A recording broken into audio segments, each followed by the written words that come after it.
los que continúan aquí en nuestro track de emprendimiento de Colombia 4.0.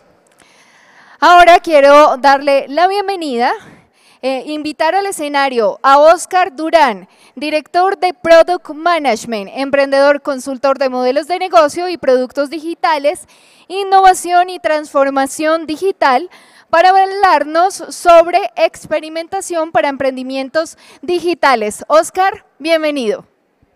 Muchas gracias. Hola a todos, ¿cómo están? ¿Cómo van? ¿Todo en orden? Hora difícil después de almuerzo, ¿no? Pero bueno, vamos a tratar de hacerlo animado.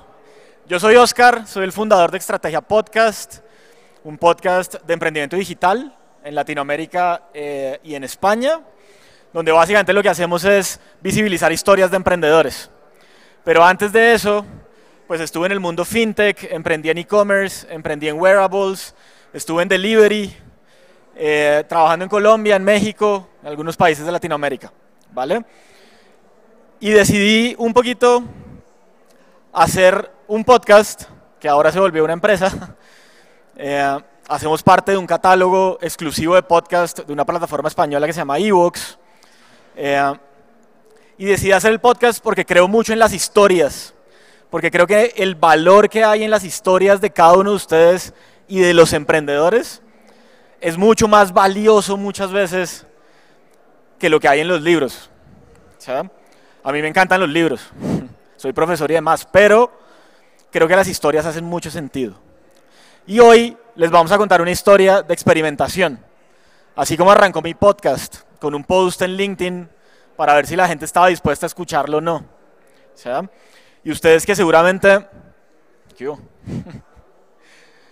Y ustedes que seguramente tienen negocios, tienen ideas y quieren sacarlas adelante, pues espero que les funcione y espero que se lleven algo hoy. Voy a diferir en algunos conceptos con la charla anterior, qué pena. ¿Vale? ¿Listos? Me encuentran en redes sociales, ahí como Durán Óscar F, en la que quieran.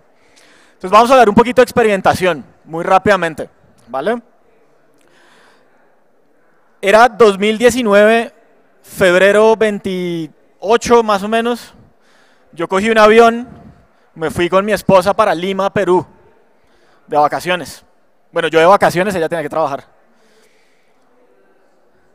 13 días después, anuncian que van a cerrar los países en Latinoamérica por el COVID. 13 días antes, todos en las organizaciones y en las startups y en las empresas estábamos planeando lo que íbamos a hacer en 2020, ¿cierto? Y todo nos cambió en 13 días, 14 días, 17 de marzo, si no estoy mal, fue que cerraron Colombia. ¿Sí? En un mundo donde la incertidumbre es tan grande, la planeación deja de cobrar mucho sentido. ¿Sí? No estoy diciendo que no haya que planear, llegará el momento de planear. ¿Sí? Pero en un mundo con tanta incertidumbre, donde hoy estamos felices en un restaurante y al otro día nos toca a todos con tapabocas y no podemos salir de la casa y convivimos 24 horas metidos en la casa y lavamos todo, nos lavamos las manos y demás, pues lo que hace sentido, como dice este señor que están viendo en pantalla, que se llama David Bland, uno de los gurús de la innovación y los productos digitales en el mundo, pues lo que hace sentido es tomar decisiones pequeñas. Y a partir de las decisiones pequeñas, empezar a iterar las ideas que vamos teniendo. ¿Sí? Yo les hago una pregunta. ¿Cuántos de ustedes cuando arrancan el año en sus empresas o en sus universidades o lo que sea, planean algo? Todos, ¿ven? Nos rayaron la cabeza. ¿Sí? Y el Excel es nuestro mejor amigo. Si ustedes están en la universidad y no han aprendido Excel, no van a ser nadie en la vida. ¿Sí? Entonces, ojo.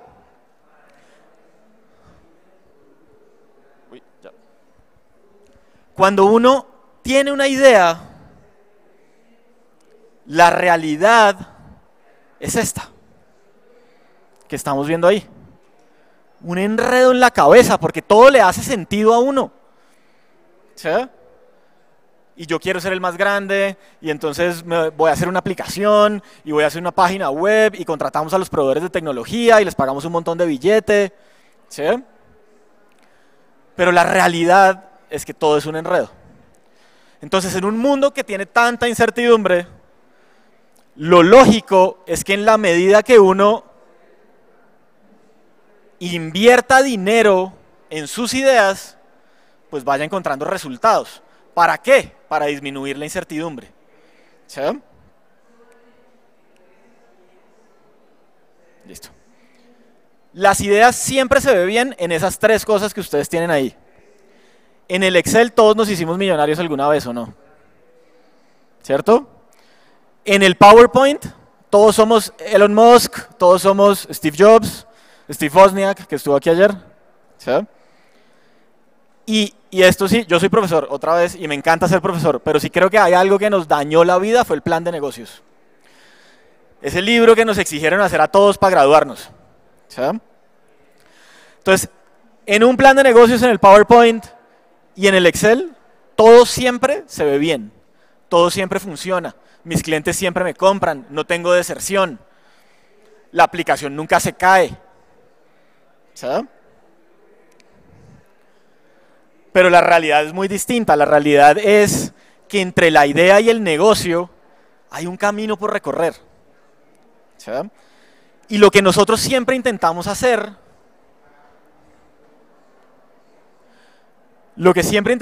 es saltarnos ese camino, porque nos enseñaron que el plan de negocios nos garantiza el éxito en la vida. Porque usted con un plan de negocios va al banco y le prestan plata. Vaya a un banco con un plan de negocios y con la cédula a ver si le prestan plata para su idea. ¿Sí? Hagan el ejercicio. Yo lo hice también cuando tenía un plan de negocios. ¿Sí? Entonces, ese no es el camino. ¿Vale? El camino es entender que ante la incertidumbre, que no se puede eliminar, como algunas veces nos enseñaron, es imposible eliminar la incertidumbre. Ante esa incertidumbre, lo que hay que hacer es probar y ejecutar. Yo valoro mucho el conocimiento, pero valoro más la ejecución. ¿No les ha pasado que, bueno, yo soy un poquito viejito, pero yo llegué a los 15 años de graduados de mi colegio y al que peor le iba en el colegio era el que mejor estaba de toda la promoción? Y les aseguro que no se esforzó igual que otros como si nos esforzamos. ¿Sí? Pero ese tipo o esa niña tuvo algo que probablemente el resto de nosotros no ha tenido o tuvimos en menor medida. Ejecutó algo que le gustó, ejecutó algo que encontró, ejecutó alguna solución que se le ocurrió. ¿Sí? Y entonces ahí viene un poquito el mundo de la experimentación. Si en 2020 no podíamos planear a 3 meses, pues hoy en día mucho menos. ¿Sí? Es muy complejo. Entonces, la forma como ustedes ven a todos estos exitosos que salen en Forbes todas las semanas, ¿no? Y que levantan un montón y montón y montón de dinero, esa forma, pues es empezando chiquito, solucionando un problema e ir entendiendo qué sucede en el mercado. ¿Sí? Una hipótesis de que algo anda mal, unos experimentos para probar que eso de verdad anda mal, ¿sí? Y unos insights o unos hallazgos que le permitan entender a uno que efectivamente eso andaba mal. ¿Sí?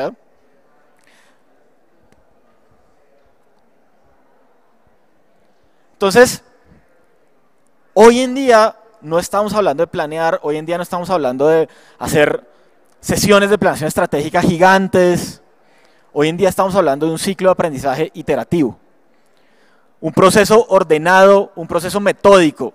¿Sí? A veces a mí me da risa porque cuando uno va a los corporativos, yo trabajo, a veces hago consultorías con corporativos para ayudarles en transformación digital de sus productos, y cuando uno va al corporativo se encuentra muchas veces con que creen que experimentar es improvisar.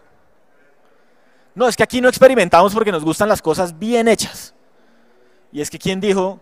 Entonces el científico pues que experimenta toda su vida para encontrar la cura del COVID, pues está mamando gallo todo el día. No, tiene un proceso metódico para hacer las cosas, ¿sí?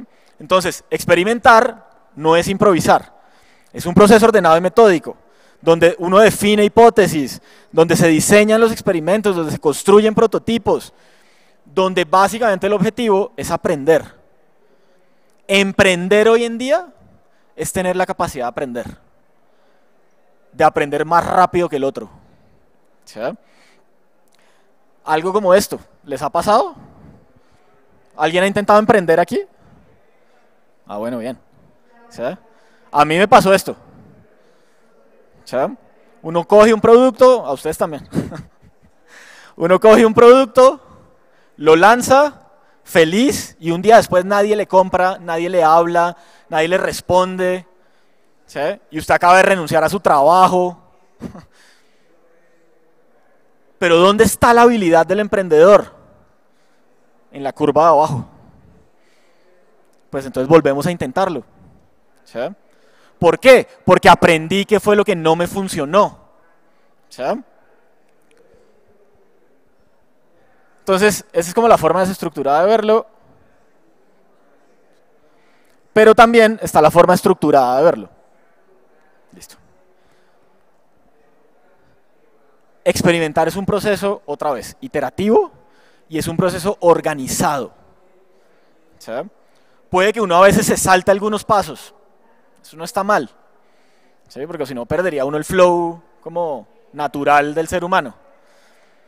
Pero es un proceso en el que uno tiene una idea, construye algo que le permite probar esa idea, ¿sí? Evalúa qué sucede con eso. Y a partir de ahí empieza a generar experimentos. Y unos funcionan y otros no funcionan. Y los que funcionan, pues miro a ver qué hago. Y los que no funcionan, pues también. Y veo si tengo que parar o si tengo que seguir. ¿Sí? Pero otra vez, es un proceso iterativo. Es un proceso organizado. Es un proceso donde los datos, pero no se imaginen los datos como si estuviéramos en una conferencia en Las Vegas de Microsoft, donde, ¿no? Como que el metaverso funciona en todos lados. Los datos que están en la vida real, los datos que nos dan nuestros clientes. ¿Sí? Entonces, vamos a una historia. Yo les dije que me gustaban las historias. ¿Sí? Vamos a ver una historia de experimentación. Y le voy a dar la bienvenida a un amigo que lo conozco de hace muchos años, estudiamos juntos, historias parecidas en el mundo corporativo y después en el mundo del emprendimiento. Él es Daniel Palis, cofundador y CEO de una startup que se llama Ecofy. ¿La han escuchado? ¿Alguien ha escuchado de Ecofy? Bueno, ya van a escuchar de Ecofy.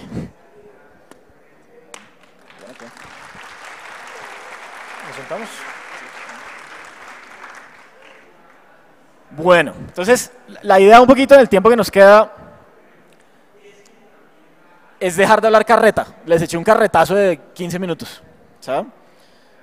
Y yo le dije a Dani un poco como que a mí me gustaría que pudiéramos hablar un poco como de cuál ha sido la historia de Ecofy, porque además es una historia bien interesante, en un producto muy curioso, y ya se van a dar cuenta. ¿Listo? Okay. Entonces, si quiere, Dani, cuéntanos de usted un poquito antes. Oscar, gracias por la invitación y gracias a todos por acompañarnos. Primero les cuento rápidamente de mí. Yo llevo 18 años trabajando en mercado y publicidad. Duré, como dice Oscar, 12 años en el mundo corporativo y llevo 8 años en emprendimiento. No solamente emprendimiento tecnológico, sino emprendimiento tradicional y ya los últimos 4 años en emprendimiento tecnológico. Les cuento un poco esto porque pues, esta tecnología es de marketing y publicidad. ¿Qué es Ecofy? Ecofy es una tecnología que le permite a las marcas montar un ecosistema de referidos en 30 minutos. Entonces, ¿qué es lo que pasa? ¿Qué es lo que encontramos nosotros? Encontramos cifras alarmantes y es que el 50% de las decisiones de compra se basan en recomendaciones. Y es impresionante que no hay una sola tecnología que mida el voz a voz y que incentive la recomendación. Hay otros medios tradicionales que tratan de hacerlo, pero no conectan contrapunto de venta, no se pueden rastrear y no se pueden medir. Entonces ahí es donde entra Ecofy. Ecofy permite a las marcas crear programas de referidos, campañas de social commerce, sampling hasta punto de venta, encuestas masivas, todo esto para crear e incentivar una comunidad de recomendadores para que recomienden sus marcas. Entonces, ¿qué es lo que encontramos? Encontramos un insight muy sencillo inicial, y es que las marcas necesitaban que lo recomendaran y tenían en sus manos comunidades de personas que querían activar, empleados, fuerzas de venta, clientes fieles, personas amantes de la marca, seguidores de la marca, y no tenían cómo activarlos, y actualmente estaban en ese momento recomendándolos, pero no sabían dónde, no sabían quién los recomendaba y qué impacto tenía la recomendación. Entonces, bien interesante. Yo me acuerdo que almorzamos cuando usted estaba arrancando Ecofy, ¿se acuerdan? Ese es el producto hoy, pero ¿cómo fue ese proceso de cero a hoy? Sí, y digamos que comenzando desde el mundo corporativo, desde un trabajo estable, primero fue un salto al vacío, como hablábamos, que pasa uno de tener un sueldo a tener cero. Entonces uno tiene mucha expectativa del mundo de emprendimiento. Además, uno de las historias que conoce son historias muy sexys de emprendedores que la logran, pero la realidad es que el mundo de emprendimiento es mucho más rudo de lo que uno cree, pero uno se da cuenta haciéndolo. Entonces, cuando comenzamos con el producto de nosotros, primero no teníamos producto. Entonces, comienza todo con una idea y uno empieza a armar lo más cercano que te pueda ayudar a experimentar, como hablaba Oscar. Entonces, nosotros en ese momento no teníamos aplicación, no teníamos un admin robusto con no sé cuántas features, sino que teníamos por WhatsApp, empezamos a testear nuestra idea. Y uno puede usar tecnologías que ya existen o hasta desmontarse de tecnologías y hacerlo manualmente hasta que le duela y testear los productos o testear tu idea. Entonces, así comenzamos a testear a nuestros clientes y a la posibilidad de activar esta audiencia, de activar los voceros. Y cuéntanos un poquito de esos experimentos, como por ejemplo el grupo de WhatsApp. ¿Cómo fue eso? Bueno, inicialmente, primero uno trata de escoger muy bien los clientes con los que va a experimentar.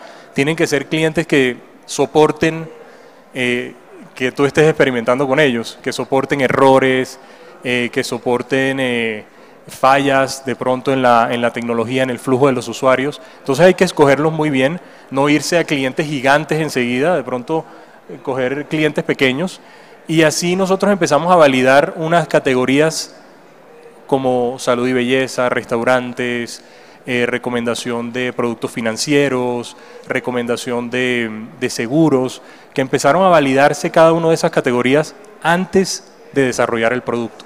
Yo creo que eso es lo más importante, y es no salir como loco, primero a levantar capital sin saber cómo va a ser tu producto y cuál es la propuesta de valor, sino salir y testear así no tengas producto, y empezar a validar modularmente tu idea de negocio. Creo que eso está bien interesante. Y uno podría pensar que es difícil como tener tracción sin tener producto, ¿no? Sí. ¿Cómo fue eso? Yo creo que uno tiene que empezar a escoger unos KPIs, unos indicadores, y empezar a testearlos por separados. Por ejemplo, nosotros empezamos a testear si nos podían pagar por el producto, si el cliente estaba dispuesto a pagar por lo que le estábamos brindando. No teníamos ni idea. Si las categorías todas se comportaban diferentes. Hay categorías que pueden dar más comisiones, otras que no tenían nada, pero lo tuvimos que probar. Entonces, probando algunos indicadores, esos fueron nuestra primera atracción. No teníamos esta atracción de ingreso recurrente que tenemos ahora, o el lifetime value, porque el lifetime value es cuando ya tienes un cliente durante muchos meses. No, en este momento era cosas muy sencillas que nos daban esta experimentación. Si el cliente nos podía pagar, si las personas recomendaban, si lo que querían las personas era plata, o lo que querían era una hamburguesa, o lo que querían era una malteada, o un cupón de descuento. Todas ese tipo de cosas, digamos que puede ser esa primera etapa de tracción que tú le puedes hablar a un inversionista. Creo que... Esa está bien chévere, porque normalmente uno cree que para hacer un producto tecnológico, pues necesita un batallón de gente que haga el producto tecnológico, ¿no? Pero realmente esas fases iniciales, pues hace mucho sentido probar que el problema existe, ¿no?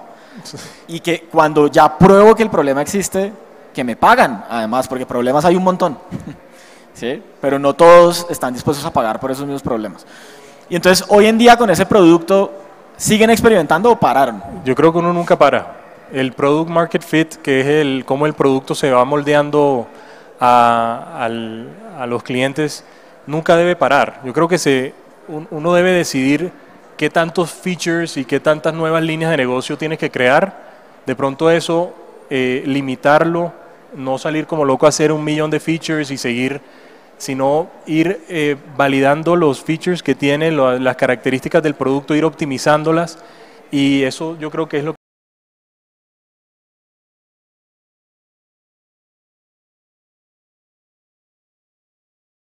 primeros 6 meses, literalmente poniendo post-its en el piso, pintando el flujo, y yo creo que todavía estamos haciendo flujos. Después de 2 años y medio tenemos que volver a tirarnos y al tablero a pintar el flujo de los usuarios.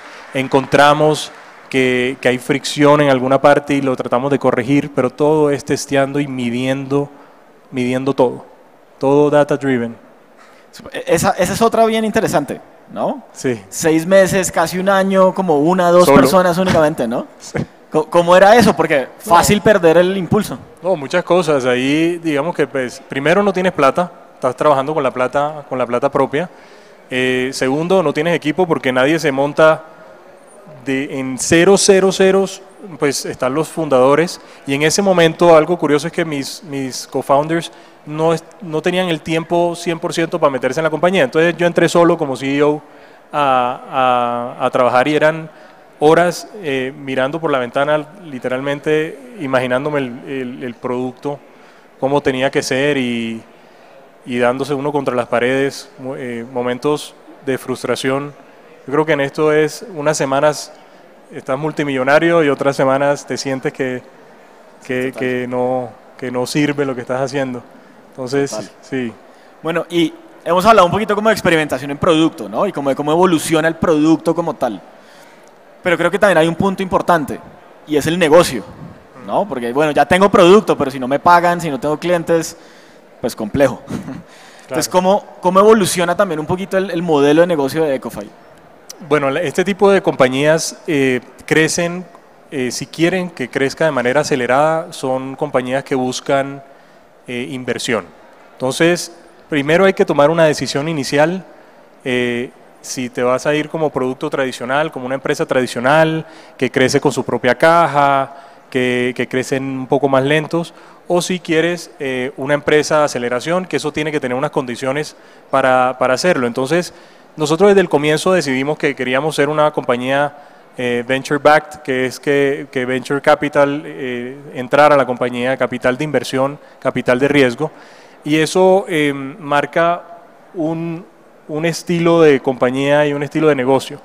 Los negocios no van a ser rentables, pero a diferencia de los negocios de aceleración de hace 3 años, se espera que los negocios de aceleración que están naciendo ahora de tecnología sí tengan un camino a ser rentables.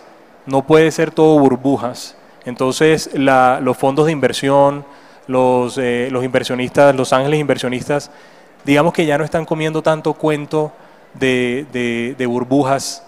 Entonces, el negocio sí tiene que ser un negocio real, un negocio lógico, que sí tenga una expectativa real de en algún momento ser un negocio de verdad, que sí, Claro. que sí sea rentable. Y eso que se está diciendo creo que es muy importante, porque hace aún más sentido experimentar en un modelo de esos, ¿no? Porque hace aún más sentido tener que encontrar product market fit, Completamente. digamos, desde el modelo de negocio y desde el producto y no únicamente... Y desde el levantamiento de capital, Y desde el porque levantamiento entonces de capital. ahí vienen las rondas de inversión. Esa primera ronda de inversión, cuando tú solamente tienes la idea, es la más difícil de todas. Entonces, ¿quién te pone plata? Entonces ahí es donde uno empieza a escoger muy bien los tipos de inversionistas que entran en esa etapa, porque van a entrar en una etapa de experimentación en donde todavía no está claro cuál es el producto. Y ahí es donde uno puede buscar a familiares, amigos, personas que no cuestionen tanto y que quieran apoyar. Y si a ti te dan, digamos, que esos primeros 20.000, 30.000 dólares, uno no puede salir como loco a crear un producto sin testear. Yo creo que eso es de las cosas más importantes, es cómo vas a usar esa plata. ¿Vas a usar esa plata para desarrollar lo que tú quieres de manera terca y tratar de meterlo al mercado a obligado? ¿O vas a usar la plata paulatinamente y vas testeando para que el producto, para que esa plata que te vaya gastando, por lo menos cree un producto que esté adaptado al mercado? Entonces, esa es la primera ronda. Ya ahí no va... Hay algo que me causó mucha curiosidad y es, normalmente la experimentación se asocia con el producto porque es como lo más fácil de ver, ¿no? Sí. Pero al final, pues es una experimentación a todo nivel. O sea, en el producto, en el pricing, en el modelo de negocio, incluso en el levantamiento de capital. Hablemos un poquito de eso, de levantar capital y cómo es experimentar ahí. Pues las primeras reuniones son un desastre.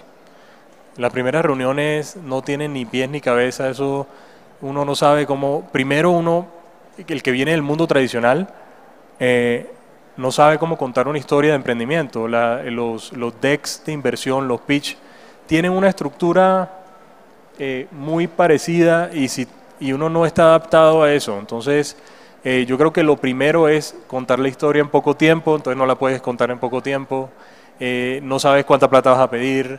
Entonces esas primeras reuniones son complejas porque estás aprendiendo, estás tú experimentándote también como cofundador, como emprendedor, y hay que escoger ahí también muy bien, así como uno escoge los clientes, hay que escoger los inversionistas. Si tú me preguntas, yo me he sentado como con 200 inversionistas, por ahí unos 50 hubiera preferido no haberme sentado en un momento tan temprano de la compañía, porque no estaba pensaba que tenía un producto robusto, pensaba que tenía una idea que ya estaba lista para invertir, y hay muchas cosas externas que te van reventando. En nuestro caso, por ejemplo, la pandemia fue algo que nos cambió el rumbo del levantamiento de capital. Eso Claro. fue importante. ¿Y cómo fue vivir esa pandemia? Un poquito en esa experimentación, porque estaban en una etapa muy temprana. Claro, nosotros, digamos que antes de la pandemia había mucho inversionista y mi grupo de inversionistas que ya estaba listo para meter plata, llegaban a los 600.000 dólares, pero no habíamos cerrado ninguno. Y se metió la pandemia y ninguno puso la plata. Y durante esos 10 meses siguientes nos tuvimos que ir con las uñas, con plata propia, haciéndolo de tripas corazón para seguir desarrollando nuestro producto. Y algo que nos pasó es que, como no teníamos plata para quemar, en nuestra ocasión nos tocó avanzar en producto solamente y testear con muy poca plata. Entonces, después de la pandemia, nosotros terminamos con un producto muy robusto, pero porque nos tocó, nadie nos estaba dando plata durante la pandemia. Entonces fuimos en ese momento muy centrados en desarrollo de producto y testeando muy corto, era muy corto ese testeo. Muy interesante. Voy a hacer una pausa aquí. No sé si alguien quiere hacer alguna pregunta. ¿Alguien quiera saber algo o alguna duda que tenga? Que tenga un emprendimiento. Dale. Ya.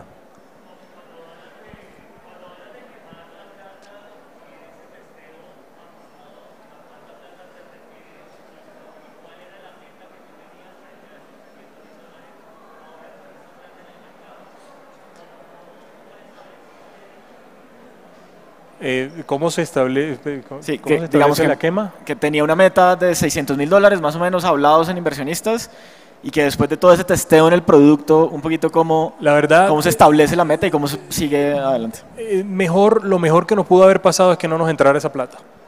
Yo creo que eso es lo más importante, que nosotros veníamos con un acelere y la pandemia nos dio un tate quieto, la verdad, y nos volvió un poco más responsables y ya entendiendo el producto, nosotros sí pudimos montar un modelo financiero muy sencillo que nos estableciera cuánta plata necesitábamos y a dónde queríamos llegar. Entonces no es pedir a la loca $1 millón como para qué, porque si pides demasiado, primero te la gastas en cosas que no tienes ni idea y de pronto entregas mucho de la compañía en una etapa muy temprana. Entonces tienes que tener muy claro cuánto vas a pedir en esa etapa temprana. Y eso te lo da el testeo y el modelo financiero. Pues no tiene que ser un modelo financiero tan desarrollado, pero sí te da más o menos, tú le vas poniendo una escala de crecimiento a tu negocio dentro del modelo y tú sabes más o menos cuánta plata vas a necesitar. Y eso es lo que se quema. Si dentro de, como no son rentables, si tú vas dentro de tu modelo y te das cuenta que vas en rojo $50,000, más o menos esa es la plata que vas a necesitar. Te vas por encima un 20%, algo que te dé unos 10, hay gente que dice que 10 meses o 14 meses en el banco para que tú puedas testear tu producto y sacarlo adelante. No sé si eso responde. Súper. Dale.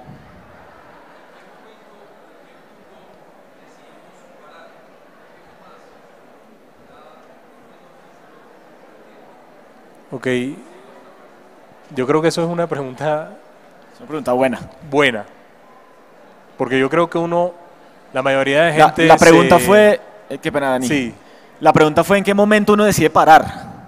O sea que iteras y cuándo paras. ¿y saben por qué es peligrosa la pregunta?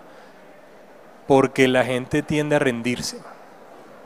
Y yo creo que hay muchas buenas ideas que la gente se rinde antes de terminar. Entonces, por eso me parece peligrosa la pregunta, porque dar un momento exacto para que la gente se rinda, creo que no es bueno. Yo creo que no hay que parar. No hay que parar. Sí, Así te revientes, ¿sí? En mi opinión. Ya hay otra gente que dice que tiene unas cifras, pero yo sí creo que hay que darle y ser persistente. Y yo creo que si eres persistente y no eres loco con la plata, gastándote la plata, eventualmente vas a llegar a un producto que la gente quiere. Yo sí creo que uno sí llega. Mi producto no era en el comienzo lo que es hoy. Digo no porque sea mejor, es diferente. Y eso es porque no paramos. Si yo medía mi emprendimiento por lo que yo creía en esos primeros meses, de pronto ya me hubiera rendido. Pero en esa iteración creo que muy bueno, porque creo que la iteración también te da tranquilidad y te va dando luz en el camino para no parar. Sí, y creo que también hay factores personales, ¿no? Involucrados en la decisión, Sí. que son difíciles de medir como en el estándar, ¿no? A lo mejor uno tiene una familia de 10 hijos y pues no es lo mismo tomar esa decisión solo que con una familia de 10 hijos, ¿no? Entonces hay factores personales, pero hay una historia muy bonita de una startup española que se llamaba Figme. Ellos hacían un software digamos como para gimnasios y entrenadores personales y demás. No les fue bien, llegaron como a un tipping point donde dijeron ya no más, y en ese punto se dieron cuenta que podían ser una fintech. Y entonces ahora son una fintech en un nicho específico y ahí van, ¿sí? Entonces como que depende mucho también de esa iteración que uno va llevando, de alguna manera. Súper. Últimas dos, ¿quién más? Dale. Y ahora David.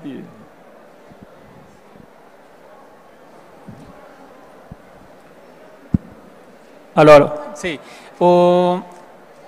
El tema del financiamiento lo midieron inicialmente con programas del gobierno o con aceleradoras privadas. ¿Qué nos recomiendas ahí?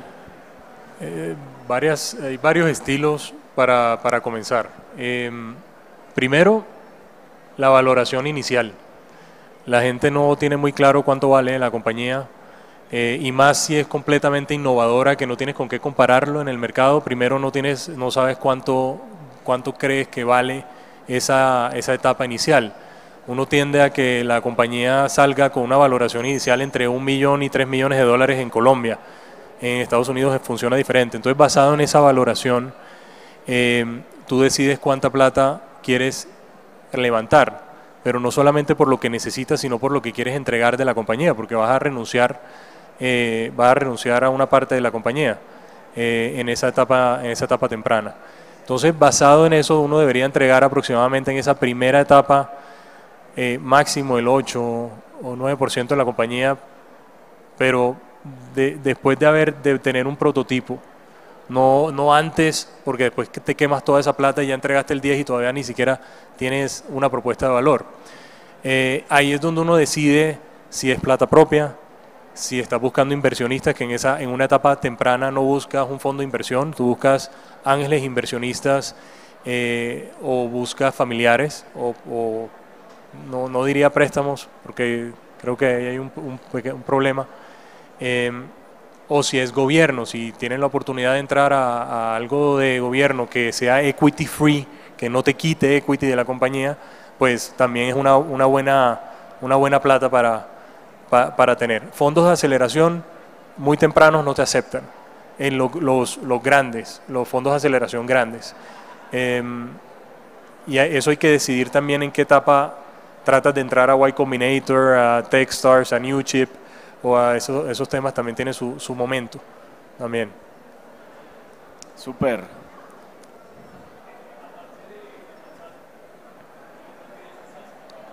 Papel y lápiz. Aparte de WhatsApp, ¿qué se usa para testear? Manualmente, eso sí, digamos que papel y lápiz es Excel, teléfono, WhatsApp y salir a la calle a ensuciarte con tu producto en la calle.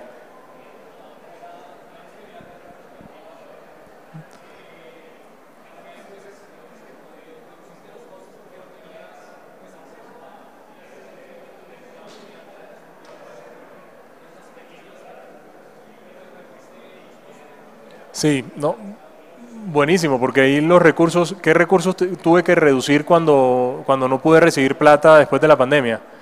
No teníamos plata de mercadeo, no teníamos plata para salir de pauta, pero ¿qué teníamos? En ese momento teníamos a 2 personas, un desarrollador impresionante que se llama Andrés Espinosa, que es mi co-founder, y estaba yo también, que es capital humano. Entonces, ¿con qué contamos? Primero, que fuéramos nosotros y el equipo mantenerlo muy pequeño. Duramos mucho tiempo los 2 solos. Hoy en día la compañía tampoco es que sea muy grande, tenemos a 12 personas, pero porque los negocios de software son muy escalables y no necesitan mucha gente. De hecho, WhatsApp cuando lo vendieron con 60 personas. Pero digamos que ¿qué plata? Teníamos que recortar publicidad tradicional o publicidad de marketing digital, contratación de personas que no generaran un valor inmediato a la compañía porque no tenías con qué pagarles. ¿Qué más recortamos? Yo creo que eso principalmente. Ya como los 2 podíamos iterar con el mercado, yo testeaba y él desarrollaba, entonces ahí por eso robustecimos producto los 2. Súper, bueno, se nos está acabando el tiempo, las últimas 2. Creo que iban acá y acá. ¿Listo? Dale. ¿Tienes una pregunta? El micrófono.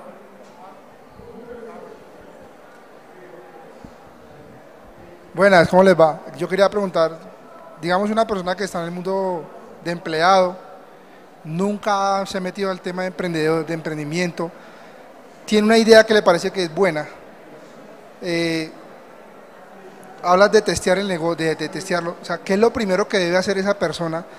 Tengo una idea, pero como te digo, está empleado, nunca, sé que es de base tecnológica, porque la idea es base tecnológica. Ya.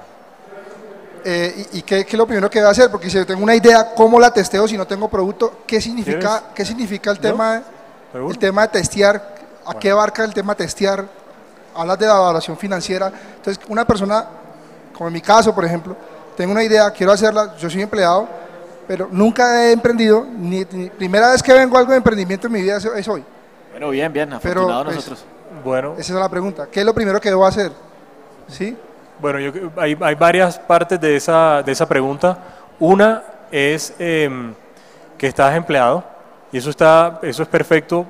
Hay que saber que primero tienes que trabajar en las noches, hasta, no dormir, o sea, duerme más rápido, como decía Schwarzenegger, porque ahí es donde vas a poder desarrollar sin perder tu trabajo y tener un ingreso inicial. Pero ¿cuándo decides salir de trabajar? Y ahí hay un tema que le comentaba a Oscar, y es que yo salí tarde del mundo corporativo, y entre más te demoras, el salto al vacío es peor, porque uno se vuelve cómodo, tienes buen sueldo, empiezas a tener deudas, compras una casa, y empiezas a comprar un carro y tienes que pagar cuotas. Entonces eso es como una Y. Tú a medida que vas avanzando, te vas alejando o se te va volviendo más difícil la posibilidad de salir a emprender, porque el salto es más complejo. Sí, y yo creo que mucho de lo que hablábamos al principio, o sea, hay que hacer. Ponlo en algún lado, ponlo en papel, ponlo en una landing, ponlo en algún lado. Y hablemos, el ecosistema es de conectar mucho. Conectemos y hablamos. Última porque se nos acabó el tiempo. Hola, perfecto. Hemos hablado un montón del ciclo de desarrollo del producto y testear y todo este cuento, pero muchas veces este tipo de emprendimientos parten de una necesidad que existe, pero que el cliente no sabe que tiene.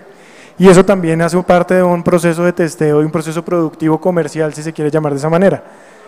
¿Cómo garantizan ese tiempo? Es decir, ¿se maneja de manera paralela? ¿Voy evangelizando el mercado para que reciba mi producto paralelo al desarrollo del mismo? ¿Cómo se maneja eso? Sí, hay varias razones por las que uno crea un producto. Uno, o porque hay un problema recurrente en la sociedad, pero no todos son problemas, sino simplemente unas necesidades que los clientes no saben que la tienen. Por ejemplo, en mi caso, el tema de marketing voz a voz, es impresionante que el 50% de las ventas de un cliente vengan de marketing de voz a voz y no inviertan un solo peso en marketing de referidos o en marketing voz a voz. Entonces, muchas veces no son un problema tan visible en la sociedad como posiblemente es el tema de Uber o esas necesidades o los temas más fintech que solucionan un mercado, el tema bancario. Pero en mi caso, sí hay una parte de primero llegar a donde el cliente y mostrarle el impacto que tiene a punta de datos el producto que tú le estás vendiendo. Decirle, mira, tienes comunidades, estas y estas.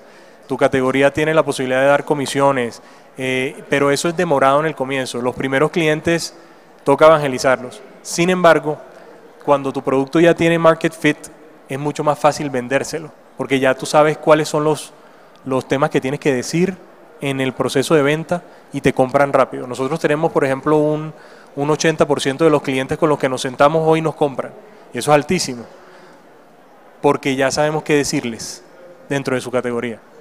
Pero para poder llegar a eso, tuvimos que pasar un rato entendiendo cuál era el dolor que tenía el cliente y adaptando el producto.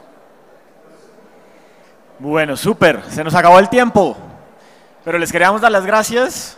Gracias por su participación, gracias por escucharnos. Muchas gracias.